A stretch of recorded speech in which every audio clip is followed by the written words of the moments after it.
Estamos em Ribeirão Preto, conhecida capital do chopp. E essa é a terceira vez que eu tô fazendo isso. A gente tá aqui para documentar esse movimento da cerveja artesanal. E para isso eu chamei mais dois amigos. Saúde.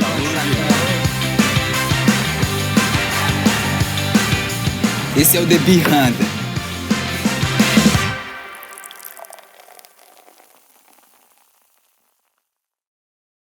Fala galera, hoje é dia 30 de abril e é uma satisfação apresentar o nosso quinto episódio, hoje dedicado a apresentar a história da Cervejaria Experiência. Estamos aqui com o Matheus. Matheus, obrigado por ter recebido a gente aqui na casa de vocês. Eu que agradeço aí, parabéns pelo projeto de vocês. Acho que é muito importante para o movimento cervejeiro esse tipo de iniciativa. Muito obrigado, meu amigo. E antes que eu me esqueça, né, o Google, o Vral, a me vivem me xingando, eu esqueço de convidar vocês a se inscreverem no nosso canal, a curtir, compartilhar com os amigos. Então já vão fazendo esse favor aí antes que vocês se esqueçam, assim como eu. E eu tenho um negócio para dizer para vocês, cara. Esse é um trabalho difícil, mas alguém tem que fazer ele, né? Então, Matheusão, com qual cerveja a gente vai harmonizar essa nossa conversa hoje? Ô Ítalo, hoje nós estamos fazendo aqui um brinde com uma Imperial Stout e a gente tem que sempre manter uma variação do Imperial Stout na casa. Dessa vez aqui é um Imperial Stout que a gente colocou caramelo salgado. Então a gente fez a produção do caramelo, ele foi para maturação junto com a cerveja ali. Então salgado, caramelo com sal depois da maturação para não interferir no processo de fermentação. Tá. E a ideia final é que ela ficasse no final da boca ali, quando a gente coloca na boca, sentindo o gosto mesmo de um caramelo salgado. Ó, tudo isso que ele falou aí, ele conseguiu entregar. Opa. Então, ó, vocês que não conhecem a experiência ainda, venham cá e aproveitem enquanto ainda tem. Apesar deles sempre terem uma Imperial Stout aqui na casa, né? Mas você não sabe se quando você chegar aqui vai ter ou não. Então eu viria logo, porque isso aqui tá incrível. Saúde, viu, meu irmão? Saúde, meu irmão.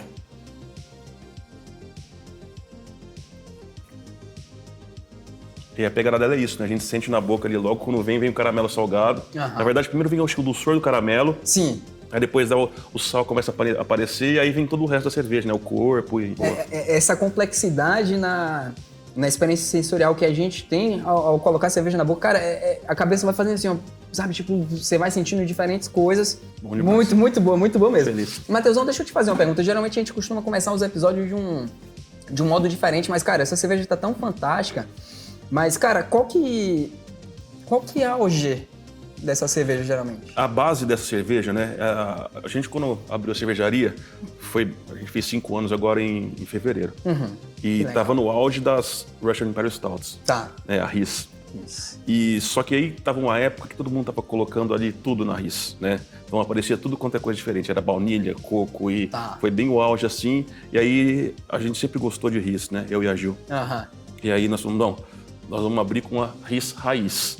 E aí a gente fez a receita de uma Russian Imperial Stout que tivesse tudo que a gente quisesse, que buscasse ali um corpo elevado, buscasse um álcool também pudesse balancear esse corpo, a parte do amargor também, né? Então, trabalhar o IBU dela para ficar alto ali. Então, a gente fez uma base, né, de uma Russian Imperial Stout bem pesada. Tá. E, para você ter uma ideia, a nossa produção aqui, básica de uma cerveja que a gente faz a rotação, são 100 litros do tanque. Tá.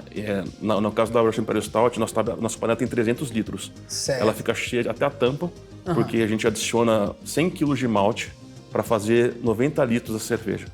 100 quilos de malte para fazer 90 litros, ok. Na nossa eficiência, a gente consegue alcançar ali uma OG de 1,120. 120 gramas de açúcar extraídos para cada litro. 1,120. Cara, vocês têm noção do que é 1,120? Tipo assim... Quando eu vou fazer uma APA, geralmente a OG é 1,050, né? 1,055, 1,060, cara, 1,120 é uma OG altíssima, muito alto. Cara. Tem muitas cervejas, por exemplo, a gente pegar uma Goose ali, ou uma Light Ale, ou uma Light Pilsner, a gente trabalha com 1,40 talvez ali, então vamos dizer que ela tem 3 vezes mais a quantidade de açúcar por litro que isso antes da fermentação, né? Então, é uma cerveja que quando a gente tá fazendo ali, cara, aonde ela respinga, ela gruda. Então, na mão ali, onde ela gruda na mão, você não consegue separar os dedos de tão melada que ela fica, né? Muito denso, né? Muito denso. Cara, impressionante. E você tinha falado que para 100 litros, quantos quilos? Para 100 litros, não, a gente usa para 90 litros de cerveja. Tá. Essa receita a gente está usando 100 quilos de malte. Na verdade, são vários maltes diferentes, né? Então vai 100 quilos de malte para quantos litros de cerveja? Para 90 litros de cerveja. Para 90 litros de cerveja. Cara, isso é assustador de denso, meu irmão. É denso demais. A parte da fervura dela, né? A gente ficaria, às vezes, 3, 4 horas para chegar depois na orgia certa, porque assim, com esse tanto de malte, a gente tem que entrar com uma quantidade de água maior. Tá. Porque senão a gente não consegue transferir para a panela de fervura. Entendi. E na panela de fervura ali, então, entra uma quantidade, sei lá, quase 200 litros de cerveja que a gente vai fervendo até chegar nessa orgia. Então, é um trabalho ali da Russian Imperial Stout, essa parte da fervura dela, para a gente conseguir chegar ali na orgia dela e aí ela fica muito melada. Cara, não, eu imagino que fica, eu imagino o trabalho que é. E agora, parando para pensar, eu consigo entender um pouco mais do quanto que vocês gostam do estilo, porque, cara, com o trabalho que deve ser isso para vocês terem sempre esse estilo na casa, é porque vocês realmente apreciam o estilo e acham que deve ser um estilo a ser ofertado ao consumidor, né? A gente gosta muito dessas heavy beers, né? Então, a gente trabalha muito, no caso da Russian Imperial Stout, a gente gosta muito de fazer barley wine, a gente gosta de fazer quadruple, então são cervejas que vai ter essa pegada de orgia alta, né? E que exige muito malte, que exige tempo ali de fervura, depois exige tempo de maturação, de fermentação um pouco maior. Mas você quer saber, até a nossa Pilsen aqui dá trabalho, porque a Pilsner nossa, ela é uma Czech Pilsner. Ah, tá certo. Então, uma Pilsen não é uma American Light Lager, uma American Lager. É realmente uma Pilsen como ela supostamente deveria ser. A gente costuma, sim, buscar muita referência nos estilos, né? Legal. E na Czech Pilsner não tem como você buscar a Urquell como referência, né? E a Urquell, assim, não tem como não fugir dela. Ah, tá certo, entendi. Não tem como não buscar, entendi. E aí você pega, você estuda a receita da Pilsner Urquell, que talvez é a pioneira mesmo, a mais famosa entre as Czech Pilsners. Vocês já tomaram a Pilsner Urquell? É assim, a gente for falar Pilsen, a gente está acostumado a tomar o Pilsen que, por muitos anos, a gente costumou tomar o Pilsen de combate, né? Que é o que a gente toma, que é uma cerveja boa para várias ocasiões, né? Mas que é uma coisa totalmente diferente. Tanto que a base da Czech Pilsner, ela é mais maltada e ela tem muito lúpulo. Tipo, a quantidade de lúpulo que vai... basicamente, o interessante dela é que ela é uma single malt, single hop. Single malt, single hop. Ela só vai malte Pilsner e ela só vai o lúpulo Saaz. Tá. Vocês já ouviram falar no Saaz também? O Saaz é o queridinho da galera que vai fazer geralmente uma Pilsen, né? Sempre a galera utiliza Saaz, algumas pessoas utilizam Magnum. E o Saaz, ele assim, ele é um lúpulo a princípio que ele vai muito ser usado para aroma, né? E aí, no caso, então, para chegar no amargor da Pilsner Urquell, a gente tem uma fervura densa mas antes dessa questão do amargor, o que pega na Urquell é que ela tem uma decocção tripla. Tá. Então, decocção é um processo de fabricação na cerveja que ele é um pouco diferente da mostura tradicional, né? Que a gente tem que ferver, reservar uma parcela do malte ali com os grãos, ferver essa parcela, depois voltar, e isso que vai dar, teoricamente, ali a parte da cor da cerveja, do aroma da cerveja. E aí, por que eu tô falando isso? Porque talvez a que dê mais trabalho, talvez nem seja essas heavies. A nossa Pilsner, por exemplo, a gente faz uma decocção só, não é tripla como a Urquell, né? Porque a gente fez uma receita light para poder ajustar ao nosso clima, né? Para poder ter uma drinkability maior. Mas é que dá mais trabalho, porque a gente faz uma decocção e a decocção é um negócio trabalhoso. Então, a Pilsner é a cerveja ali que a gente demora praticamente ali, a abraçagem dela demora quase tanto quanto uma abraçagem do Russian Imperial Stout. A gente já falou, a gente está no 5º episódio, eu acho que dos 5 a gente já falou 3 vezes sobre decocção. Agora eu estou me sentindo quase no dever de fazer uma cerveja utilizando essa técnica. Então eu também desafio a você, cervejeiro caseiro que está assistindo a gente, a tentar executar essa técnica na sua próxima abraçagem e depois contar pra gente a experiência que você teve, tá? Eu vou até aproveitar e fazer esse incentivo. Cara, é um processo bem interessante. Porque às vezes a gente está na panela ali fazendo no caseiro e tem uma dificuldade de subir a rampa e tal. Na decocção, as rampas já são calculadas porque toda a parte de subida a gente faz... Porque imagina que você reservou uma parte do conteúdo ali e fez uma fervura. Então levantou aquilo para 100 graus. Tá. Então essa proporção, né, na hora que a gente joga, que faz a rampa subir sozinha. Então... Pelo menos nesse aspecto aí, tem essa mão na roda que ela faz a rampa para você já automática. É mais rápido de acontecer a elevação da temperatura, então, né? Ajuda. E no final, a experiência, o sensorial ali, acho que vale a pena fazer. Pô, acho que legal, meu irmão. E a FG dela? Vai para quanto? A gente tá no 1120... Eu estou falando dessa aqui, né? Da Imperial Stout. Desculpa, eu mudando não, então. Essa Imperial Stout, ela termina ali numa FG de 1,20, mais ou menos 1,15. Ela fica um pouco ainda... para sustentar a quantidade de álcool que ela tem, né? E aí o amargor também, né? Ela tem um IBU de 50 e poucos, mais ou menos, 55. Tá. E aí a gente mantém ali esse residual ali para ter esse balanço, para ter um corpo mais legal. Então ela acaba ficando ali como se fosse um licor, né? Sim. Essa cerveja especificamente, né, que a gente está tomando agora, como ela tem uma base parecida com a base da Riz, praticamente a mesma base. Legal. Só que nesse caso ainda foi o caramelo. E aí ela acaba perdendo um pouco de corpo, porque o caramelo também é fermentável, então ele vai levantar um pouco do álcool e vai incentivar um pouco mais.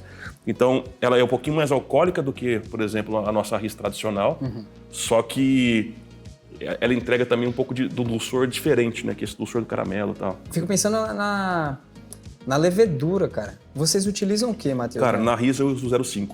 O S05 da Fermentes. O S05. E aí a quantidade, aí vocês utilizam... A quantidade, eu uso mais ou menos o seguinte, para essa cerveja especificamente que ela tem hoje é muito alta, eu costumo entrar ali com 100 a 120 gramas de levedura para cada 90 litros. E nela especificamente, já, às vezes a gente faz com starter, às vezes não faz com starter, mas quando eu estou colando do zero, por exemplo, começar uma leva nova sem tentar usar uma levedura que já foi utilizada. É de 100, geralmente é isso, 100 gramas a 120 gramas. O padrão é isso, depende ali se é uma época que estava mais quente, está mais frio e tal. Apesar de a gente conseguir controlar a temperatura, né? A gente trabalha nisso. Mas vou dizer uns 100 gramas para essa batelada de 90 litros. Não, e faz todo sentido, né? Tipo, por exemplo, tipicamente para uma regrinha assim de bolsa que a gente tem, né? Geralmente a gente utiliza um sachê, falando da mesma levedura, né? De OS05. Se a OG for de até 1050, geralmente é um sachê da conta de 20 até 30 litros no máximo.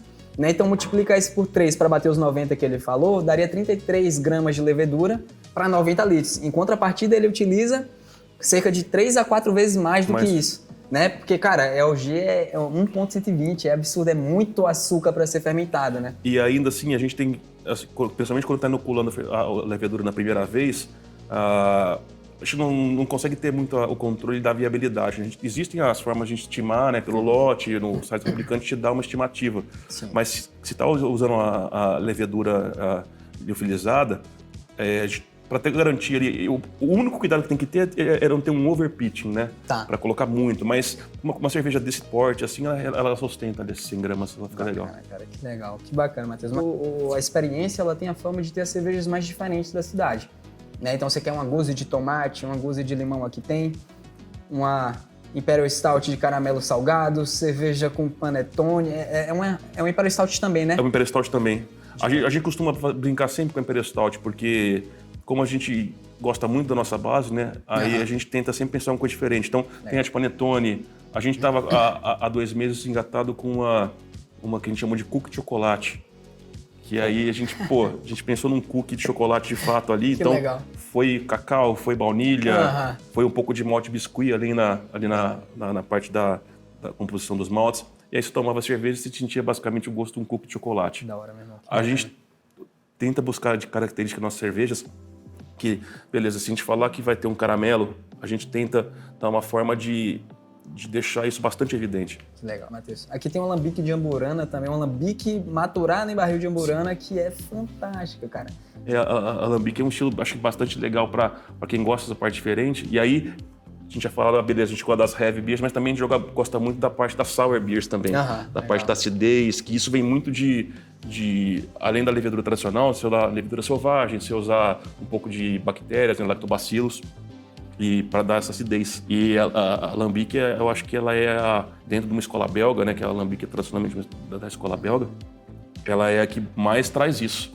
Né? A gente usa ali a levedura, uma fermentação espontânea, e é uma cerveja de anos, né, de fabricação. Ela vai ficar de maturação 1 ano, 2 anos, 3 anos, enfim, são cervejas demoradas de maturação demorada. Mas a fermentação é espontânea e ela acaba contribuindo muito com uma acidez para a cerveja. E aí a gente estava conversando sobre a amburana, né? E se o estilo deles lá usa muita madeira, nós estamos no Brasil, que a tradição de produção da cachaça, né? Ela proporciona para a gente um conhecimento muito grande de madeiras. Sim. E madeiras muito diferentes, né? Que lugar nenhum do mundo tem acesso ao tanto de madeiras diferentes que nós temos. Sim. E especificamente na amburana, na cachaça, ela costuma ser bastante ali combinada para tentar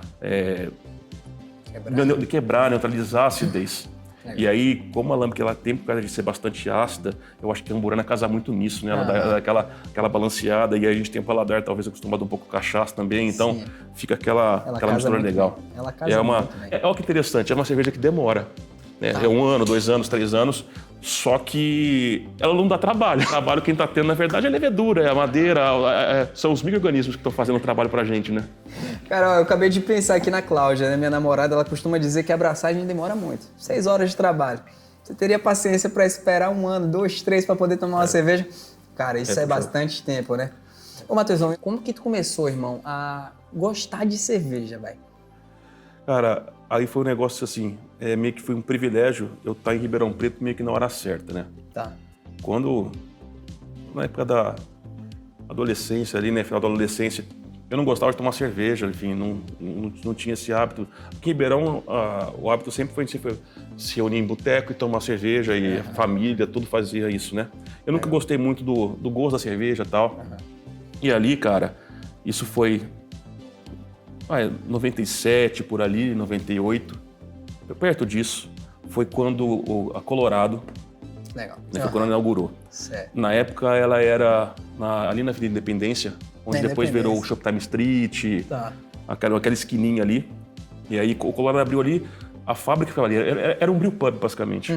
Que legal. E aí um dia nós fomos, né, para conhecer aquele lugar e experimentar coisas diferentes, e tava lá a cerveja. Na época tinham 3 cervejas, era a Trigo, a Índia e a Pilsen. Eu não lembro, eu demorei porque eu não lembro se a Pilsen chamava Pilsen, mas de certa maneira eram o que virou a Cauim, a Apia e a Índica, né? Que legal. Elas já tinham essa característica de usar os ingredientes todos e tal, e foi, acho que, uma coisa totalmente diferente de que todo mundo já tinha visto aqui, né?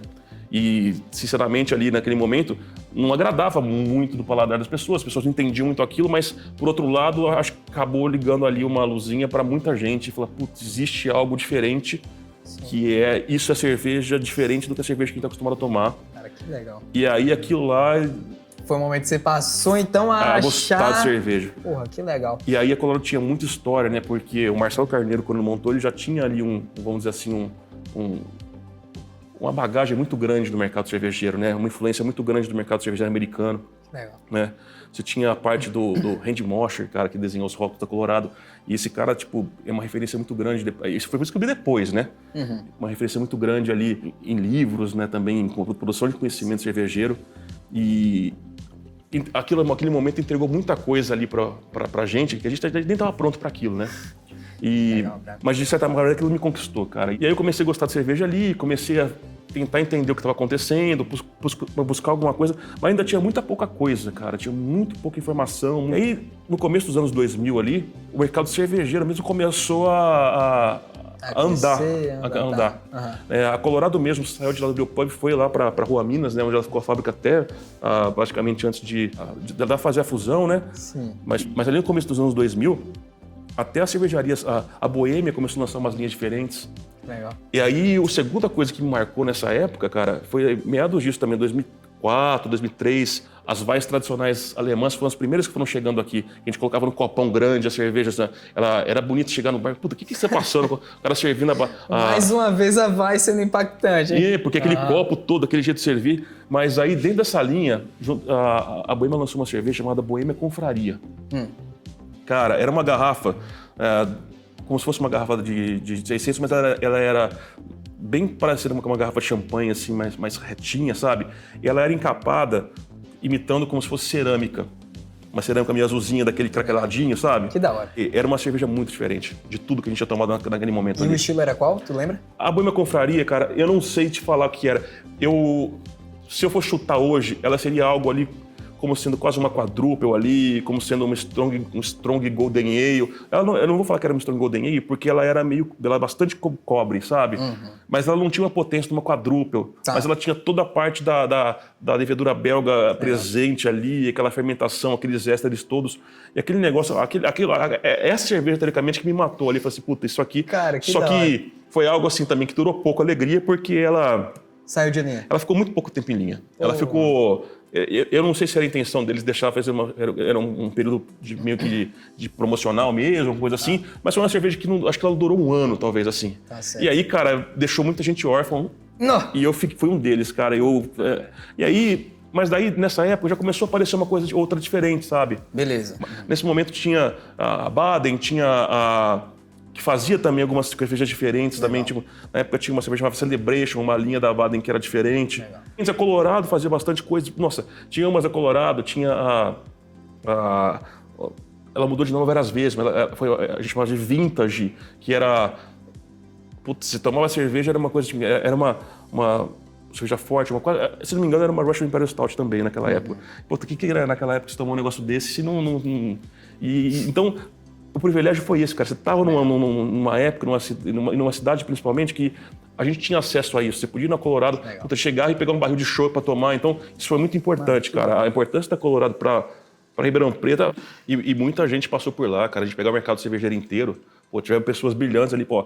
Tem um Magrão que tá enraizado, acho que na cultura cervejeira aí. Que legal. O tio me falou dele recentemente. Cara, pessoa baiana também. Baiano, pô, que legal. Eu não conheci pessoalmente não, mas o pessoal me fala do Magrão, até perigoso conhecer esses dois aí, mas é fantástico, cara. Puta. Que bacana. Tinha o Laércio, né, que o Laércio trabalhou muito tempo com cervejeiro lá, o Japa, né? Ah, o tal do Japa. O Japa é famoso. Você já ouviu falar do Japa da Colorado? Então, o senhor Laércio. O Japa era... Puta, o Japa foi um negócio... Ele era muito amigo da Gil, né? A minha esposa. Legal.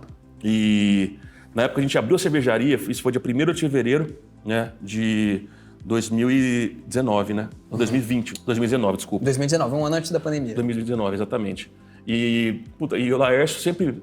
A Gil fazia cerveja em casa, produzindo e tal, e aí eu tinha um contato muito grande com o Laércio e tal. Que legal. E o Laércio teve uma situação, ele faleceu a gente abriu no sábado, aí no sábado ele não conseguiu, no domingo o Laércio faleceu e tal. Puta. E é um cara que era um cara fantástico, assim, é um dos marcos para a cerveja de Ribeirão Preto, era o Laércio, o cara era fantástico. Cacete, Matheus. Ele chegou a vir aqui na visita Ele não chegou aí. Ele falou assim, não, semana que vem eu tô aí e tal. Nossa. E foi um cara... Mas, puta, então acho que vale a pena mencionar ele, porque ele foi um cara muito grande, assim, pro mercado, né?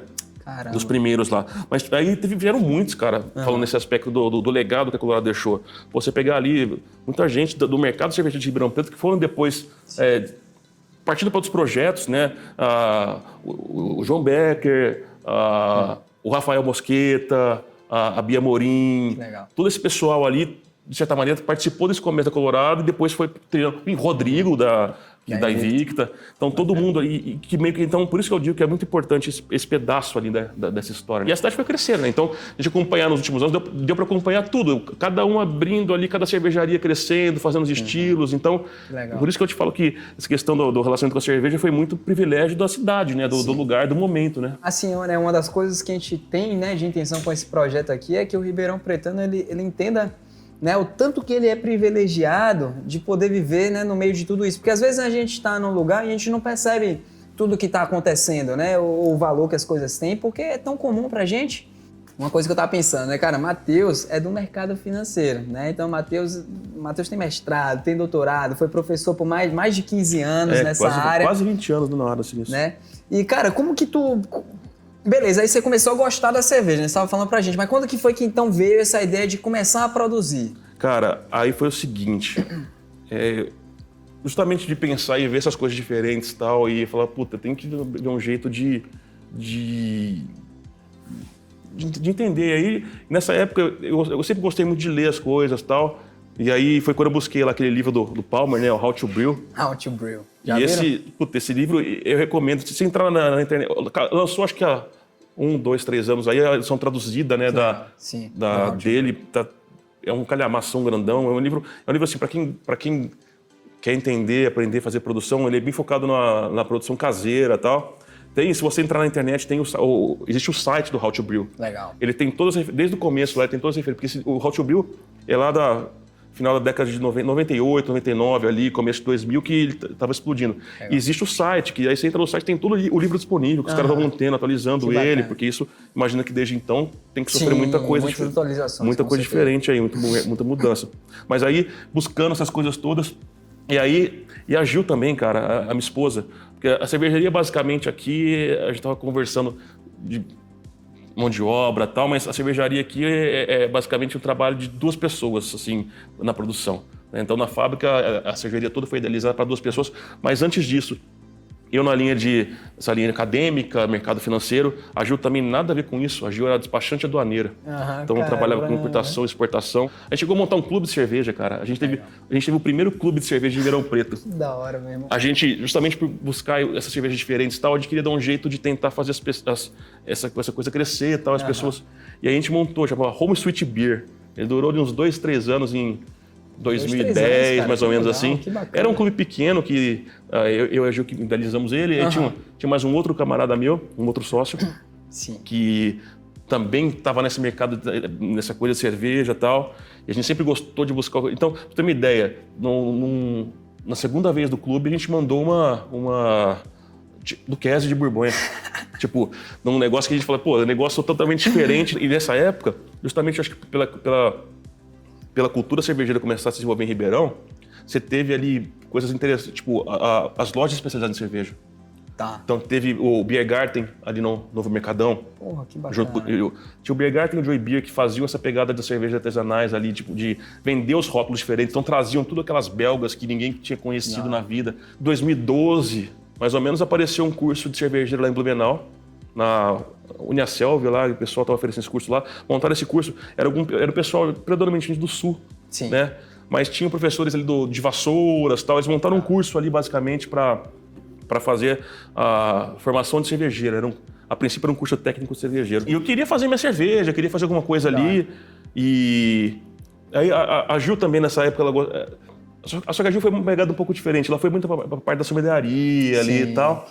Mas também gostava de produzir, de fazer as coisas. Aí um dia, de repente, a gente estava... Aí foi 2015, mais ou menos assim. Fechou aqui a parte do Porto Seco. Então, a parte da importação e exportação, o mercado aqui de Ribeirão Preto, que antes você fazia todo esse despacho por aqui e tal, aí não tinha mais Ribeirão. Então, a Gil também falou assim, pô, o meu trabalho agora eu tenho que ficar viajando para fazer o trabalho. Beleza. Eu também estava, assim, há 15 anos dando aula ali. Já tava... Falei assim, pô, vamos montar a cervejaria. Que legal. Aí a gente resolveu montar a cervejaria, basicamente. Porra, que bacana, meu irmão. Que da hora. E vamos tentar fazer nós as coisas que a gente não consegue tomar, que a gente gostaria de fazer, enfim. E a gente foi idealizando, montando a ideia, e aí a gente falou assim, mas como que a gente vai montar? Poxa, a gente não quer montar um negócio grande, e a gente queria algo que fosse pequeno, que desse uma forma de só nós dois conseguimos tocar a cervejaria. E aí a gente foi desenhando, a gente queria uma coisa sempre em transformação, alguma coisa que tivesse coisas, tipo, criativas, que a gente pudesse inventar ali o que quisesse fazer, não tivesse compromisso de manter uma carta fixa de cerveja. E foi montando ali, modelando o negócio, até a hora que a gente chegou na ideia e falou assim, pô, não, vamos montar uma cervejaria pequena, com tanques pequenos, uma quantidade de variedade de tanques, pra gente conseguir ter uma quantidade de variedade de cervejas. Variedade, beleza. Mas que seja um ponto que nós dois conseguíssemos tocar a cervejaria, né? Só nós dois produzindo, enfim, porque a gente faz tudo, né? De lavar a fábrica, produzir e lavar a fábrica. O que mais se faz quando você faz cerveja é lavar a fábrica. Mas aí começamos a desenvolver as receitas, falamos, puta, a gente gosta daquilo, e aí, tal, experimentamos uma coisa, gostamos daquilo, e a gente foi tentando fazer isso, vamos, então, agora vamos fazer de verdade. E aí tivemos aqui um trabalho muito grande. Na época ali estava muito difícil a parte ainda burocrática. Tinha muita coisa para acontecer. Não era, obviamente, o que aconteceu lá atrás, quando o Colorado abriu, mas ainda era uma coisa complicada. A parte municipal, ainda as leis ainda não estavam meio adaptadas para a mudança que houve no mercado. Então, encarava, por exemplo, uma fábrica com o tamanho da nossa, capacidade de 10 mil litros mês, era a mesma exigência burocrática de uma fábrica que vai produzir 100 mil, que seria a mesma de 500 mil, ou seja, não existia uma distinção grande. Só de 10 a 500, então era a mesma regra. Era a mesma regra, e aí todo um processo burocrático muito grande, os órgãos todos ali estavam sobrecarregados para fazer, então nosso processo burocrático demorou muito. Então, a gente começou esse processo em 2015, obras, porque tinha que adaptar, fazer o prédio. A gente fez o prédio para fazer a cervejaria, e aí tirar as licenças todas. Foram quase 3 anos. Nossa, puta. A gente conseguiu tirar a licença mesmo. Nossa licença saiu em dezembro de 2018. Cara, 2 coisas a dizer. A primeira é Gil? Gil, me desculpa. Eu não te convidei para essa entrevista porque eu não sabia que você era a mulher do Matheus, cara. Eu não sabia, senão eu teria te convidado para estar aqui com a gente contando essa história. Perdoa. Quando você comentou ainda, eu falei, ô Gil, o Ítalo convidou a gente para fazer parte do projeto e tal. Ela não gosta, cara. Eu falei pra você. Tá certo. Eu falei assim, não. Tá. Ela não... Eu pensei que o Matheus também tava te pedindo desculpa, mas beleza. Então Ela que cuida praticamente de todo o back, né? Não, eu imagino. E, cara, a segunda coisa que eu ia dizer é que bacana, cara, que vocês conseguiram realizar isso, porque durante toda a história que você conta, me parece que já era algo que vocês gostavam muito de fazer e que vocês já estavam envolvidos, assim, me parece até uma certa paixão mesmo. Né? Exatamente isso, cara. A gente pensou um negócio que, pô, a gente gosta tanto disso e a gente queria fazer que, pô, eu queria que as pessoas tivesse essa oportunidade de ter essa experiência mesmo. E o que você falou da paixão, né, cara? Não tem jeito, cara. Você pega no mercado cervejeiro, o cara tem que ter paixão pra fazer a cerveja, cara. Não tem um cervejeiro que você pegar aqui, cara, que você vai conversar, você vai ver, pô. Então, todos eles, você vai conversar. Ó, pega o João da Hop, pega o tio da SP, você pega o Rodrigo, você pega a Joyce... Você pega todo mundo, cara, que tá ali, ou os meninos da Caia, cara. Sim. Pô, isso que é legal também, de novo, de acompanhar. Você acompanha tudo, cara. Você vê desde a época dos caras fazendo, todo mundo fazendo caseiro, todo mundo depois fazendo as cervejarias e tal, e cada um fazendo o teu estilo. É um mercado legal pra caramba, porque a integração que tem, que esse mercado te proporciona. A parte das confrarias, cara. Em Ribeirão tem uma época que a gente fazia, tinha bastante a pegar de confraria. Na época, a Joyce e a Tiger, elas tinham montado uma loja também de cerveja, chamava Maltesa, a loja, inclusive, no começo. Um dia surgiu a ideia de se montar uma confraria, que foi a The Bearded Buffaloes, que foi uma das primeiras cervejarias, confrarias aqui de Ribeirão, que a ideia nossa era fazer cerveja e tomar cerveja. Então, toda reunião combinava uma abraçagem, produzia uma abraçagem e tomava uma cerveja daquele estilo, e ia fazendo isso por várias semanas, tá? Então, e o grupo até hoje se mantém, o pessoal se mantém firme e forte nisso. Então, é um mercado que também, essa integração toda, essa amizade que se forma, ele te chama pro mercado, e foi o que conquistou a gente. Não, temos que fazer parte disso, acho que a gente pode contribuir para essa cultura toda, né? Foi o que a gente fez. E, cara, você é um cara muito respeitado pelo pessoal do meio cervejeiro, de verdade. Inúmeros cervejeiros de Ribeirão sempre me falaram de você com muito respeito e falaram, cara, vocês têm que gravar um episódio com o Matheus. Eu fico, sabe, bastante feliz com isso, mas é questão de, tipo... Você tá velho. Eu acho que é uma questão de você tá velho, sabe? As coisas vão passando. Porque eu acho que esse mercado é isso, cara. Foi muito... Todo mundo meio que foi fazendo as coisas juntos, cara. Legal. Então a gente participou de um momento, acho que muito importante todo. Então todo mundo foi fazendo as coisas, foi crescendo junto esse mercado e a gente pôde acompanhar todo mundo junto acontecer. Que bacana. Então as referências acabam sendo essas, todo mundo acaba sendo referência de todo mundo. Que bacana. Então, puta, cara, é uma forma muito grande de a gente conseguir trocar experiências, né? Sim. Então, ao longo de todos esses anos, foi sempre isso, né? Um trocando experiência com o outro, né? Talvez as pessoas que vão chegando, vão ver no mercado, pô, os caras vão entendendo essa questão, né? De compartilhar, de fazer o mercado se desenvolver, né? Porque o mercado cervejeiro é assim que cresce, cara. Não tem... Você pega... Vamos pegar, talvez, os Estados Unidos, que por mais que a nossa pegada aqui seja, vamos dizer assim, uma escola mais belga, que a gente gosta, admira demais a escola belga, né? A gente traz essas coisas diferentes e tal. O mercado mesmo em termos econômicos que se desenvolveu foi o mercado americano. E a gente pegar a origem do mercado americano do desenvolvimento foi um movimento de homebrewer. Não tem jeito, cara. Para o mercado se consolidar, ele tem que vir vamos dizer assim, da essência mesmo da coisa. Do homebrew e da cultura cervejeira que envolve. Porque senão vira um negócio com outro qualquer, né, cara? Vai virar... Nós somos hoje um polo cervejeiro, nós somos um arranjo produtivo local de cerveja. Sim. E isso tudo envolve, cara, a cultura também. Não é só o produto cerveja, né? Mas toda a cultura envolvida no processo. Cara, eu fico muito feliz de, tipo assim, eu não sou daqui, mas todo mundo que me conhece, que é daqui de Ribeirão, ou que não é, cara, sabe o tanto que eu admiro a cidade, cara. Eu acho que é a cidade que eu tenho a maior identificação, assim, de todas, né? Máximo respeito a Santo Antônio, Vitória da Conquista, outros lugares que eu já morei. Mas, cara, o lugar que eu me sinto muito parte daqui, eu sou admirado pela cidade. Pra mim, em Ribeirão, eu acho que tá num ponto que a gente deveria ter até... Existe terroir de conhecimento, de habilidade? Olha, cara, de certa maneira cara, esse é arranjo produtivo local, né, cara? Essa junção, uma cultura mesmo, né, cara? É a cultura cervejeira, eu acho, que tá enraizada aqui, né? Um projeto muito legal, cara, aqui, que é o Museu da Cerveja. E esse projeto tá para acontecer faz um tempo já aconteceu dele começar a acontecer um tempo, depois ele e vai um pouquinho para frente, depois dá uma estagnada, mas é um projeto que está tentando retomar essa questão justamente da história da cerveja e tal. Pô, que legal, cara, eu não sabia disso. Sim, cara, esse projeto eu não sei como é que tá no momento, mas pô, teve ali há uns 4 anos mais ou menos, ele teve quase para sair, sabe? Tinha um ponto específico já, então é uma coisa legal para o pessoal pesquisar sobre isso, para dar uma olhada. Tem o Paulo Garcia, ele é conhecimento do cara absurdo, tanto de produção, trabalhou em grandes por muito tempo, e ele tem todo esse pedaço, tudo isso que a gente viu de 96, de 2000 para cá, ele viu de, sei lá, 70 pra cá. Inclusive, de repente, é um cara legal até pra você conversar com ele.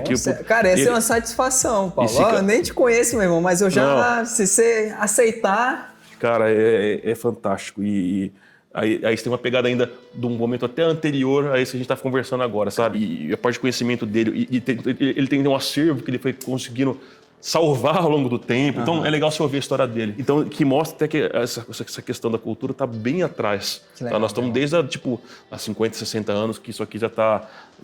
Que a cerveja tá junto com o Ribeirão Preto, né? E aí a gente vai ver, é um movimento, né? Só que precisa disso, a gente precisa levantar a cultura. Por isso que essa iniciativa, por exemplo, do projeto é muito legal. A gente sempre tenta trazer aqui, né? O quanto que você, homebrew, é importante para esse movimento. E uma outra coisa, se vocês não sabem, né, que na experiência eventualmente acontecem braçagens, cara. Isso foi uma coisa que a gente pensou no começo, a gente tinha separado um espaço para fazer isso, né? E aí, como a gente abriu e depois, logo de um mês veio a pandemia, a gente teve que fechar. E a gente acabou, esse projeto no começo a gente fez o projeto, e pelo menos uma vez por mês a gente queria fazer uma abraçagem, o pessoal vir fazer, ou trazer um assunto, trazer uma cerveja, produzir, para aos sábados, enquanto tá rolando o funcionamento normal do bar, a pessoa tá rolando uma cerveja ali, né? Sim, legal. A gente fazia isso bastante. E depois da pandemia, meio que aquela questão de aglomerações, toda a gente... E aí a gente retomou agora, né? Esse final de semana foi a retomada, vamos dizer assim, mas a ideia é essa, é trazer e juntar o pessoal, e que isso aconteça em mais lugares. E acontecia muito em Ribeirão Preto, tinha muito isso. Cada semana você tinha uma abraçagem acontecendo num lugar diferente. Que legal. Aqui, né? Que legal. Então, aqui a gente pretende manter, mas também que tomara que as outras também comecem a fazer, né, esse tipo de coisa. Com certeza. Mas vocês aí já acompanham, então, o Instagram da Cervejaria Experiência, tá? O Vral vai colocar aqui embaixo, né? Cervejaria Experiência, eu suponho, @Cervejaria Experiência. Exatamente isso. Tá certo, então é sem erro, tá? E ali, a gente, basicamente, no nosso Instagram, a gente posta as cervejas que estão entrando. Como a gente vai rodando as cervejas, né? Cada semana a gente tem que colocar 1 ou 2 novas. Ali o nosso Instagram serve simplesmente para isso, para colocar as cervejas que estão entrando na semana. Legal. E para divulgar coisas assim, esse tipo de evento. E eventualmente para falar se vai abrir num feriado, se não vai abrir num feriado, coisa assim. Entendi. Mas é só isso, o nosso Instagram é só sobre as cervejas mesmo que a gente produz. Que legal, então, cara. Vale a pena seguir ali, assim. Pra saber o que é que tem, cara. É sempre coisa surpreendente, tá? Então, se você não segue ainda, já trata de seguir e não perde essa cerveja mesmo. Cara, infelizmente até acabou, mas a cerveja é fantástica e antes que acabe lá no barril, vocês têm que vir aqui conhecer, cara. É muito boa. Essa aqui talvez acabe rápido, ela já tá no fim, mas tem outras coisas para entrar, assim. Sim. Com 2 semanas, só 2 cervejas são fixas no cardápio, né? A gente tem a Goose de Limão e a Pilsner que são fixas. Tá, a Goose de Limão e a Pilsner, ok. Aí as outras 9 torneiras a gente vai rotacionando conforme vai acabando. Tem umas que são... A gente faz... por exemplo, a gente tá falando da de Panetone, que ela entra no final... Em dezembro ela entra. A gente faz uma Red Flanders, que ela entra uma vez por ano só. Ela é uma cerveja que a gente gosta muito de fazer, é um estilo que é bem diferente, né? E ela entra tudo em setembro, ela costuma entrar. Tá. A Duchesse de Bourgogne é uma... Isso, vamos dizer que é a referência dela. Que legal, cara, que bacana. Essa era uma cerveja que, na verdade, que meu pai, que gosta da cerveja, aí, quando a gente estava bolando as receitas lá, eu e a Gil, falou assim, não, vamos fazer uma Red Flanders. Porra, que legal. Só que também é uma cerveja que demora. Ela vai 1 ano, ela fica 1 ano no barril, era um barril de vinho do Porto, ela fica lá nesse barril, vai com fruta, ela com cereja, ela fica lá. Então, é uma vez por ano só que tem, mas ela entra em setembro, geralmente. Que da hora. Mas tem sempre. Em julho, a gente coloca uma que a gente chama de quentão. Quentão? É uma blonde ale, que a gente coloca ingredientes de quentão, tal. Então vai gengibre, massa, tá. Então tem várias... Então, dá uma acompanhada ali no Instagram, que a gente sempre colocando as coisinhas diferentes. Acompanha, galera, acompanha. Bom, e junto ao fim desse copo, a gente finaliza esse episódio, tá? Obrigado a você que acompanhou até aqui. E, Matheus, mais uma vez, irmão, obrigadão, viu, meu amigo? Estamos aí, obrigado. Parabéns mais uma vez aí pela iniciativa de vocês. Muito obrigado, irmão. Sempre quiserem conversar aí, estamos à disposição. Com certeza, com certeza. Obrigado. Obrigadão.